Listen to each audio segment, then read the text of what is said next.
नमस्कार मित्रांनो, तुमचे स्वागत आहे श्री स्वामी समर्थ. मित्रांनो, आज आपण बोलणार आहोत कर्क राशीबद्दल आणि येणाऱ्या अक्षय तृतीयेपासून सुरू होणाऱ्या एका अत्यंत महत्त्वाच्या काळाबद्दल. मित्रांनो, त्याआधी तुम्हाला सांगू इच्छितो की तुमच्या पत्रिकेतील दोष तुम्हाला जाणून घ्यायचे असतील, तुमच्या जीवनात सारख्या अडचणी येत असतील, कर्ज झालेलं असेल, पैसा टिकत नसेल, व्यापार चालत नसेल, नोकरीत प्रगती नसेल, नात्यात काही कटुता निर्माण झाली असेल किंवा काही आजारपण असेल, लग्न जमत नसेल, संतान प्राप्ती, म्हणजे तुमच्या जीवनात कोणत्याही समस्या असू द्या, तुम्हाला जर पत्रिकेमध्ये दोष बघायचे असतील की सगळं तर मी व्यवस्थित करतोय पण पत्रिकेत तर दोष नाही ना, पत्रिकेत तर कोणत्या अडचणी नाही ना, आणि असतील तर त्यावर कोणते उपाय करावेत, कोणत्या सेवा कराव्या, या सगळ्याबद्दल आम्ही तुम्हाला सविस्तर मार्गदर्शन देणार आहोत.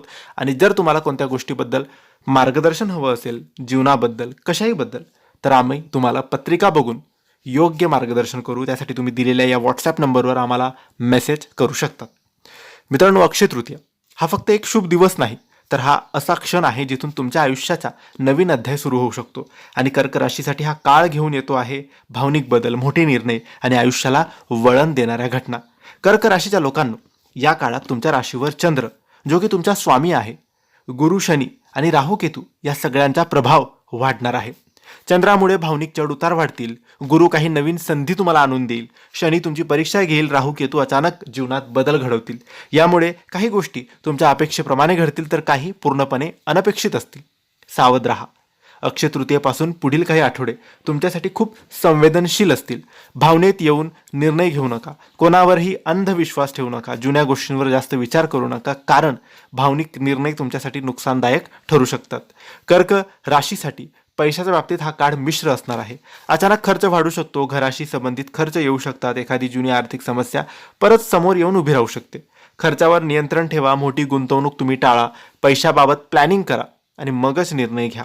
कर्क राशीचे लोक नात्यांना खूप महत्त्व देतात, पण या काळात घरात मोठा तणाव निर्माण होऊ शकतो, छोट्या गोष्टी मोठ्या वाढू शकतात, गैरसमज वाढू शकतात. पण लक्षात ठेवा, शांतता आणि प्रेमाने सगळं काही सुधारू शकतं. कुटुंबासोबत वेळ घालवा, संवाद वाढवा, इगो तुमचा बाजूला ठेवा.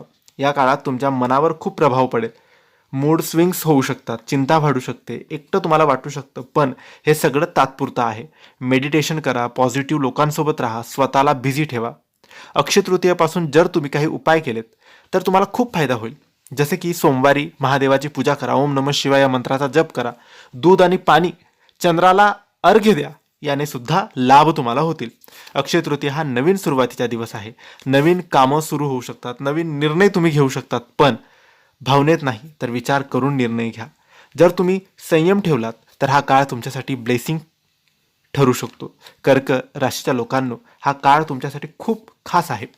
भावनांवर नियंत्रण ठेवा, योग्य निर्णय घ्या आणि स्वतःवर विश्वास ठेवा, कारण अक्षय तृतीयापासून सुरू होणारा हा काळ तुमच्या आयुष्याला नवीन दिशा देणारा आहे. हा व्हिडिओ, ही माहिती, हे राशी भविष्य तुम्हाला आवडलं असेल तर लाईक आणि शेअर करा. काही प्रश्न असेल तर कमेंट्सद्वारे विचारा.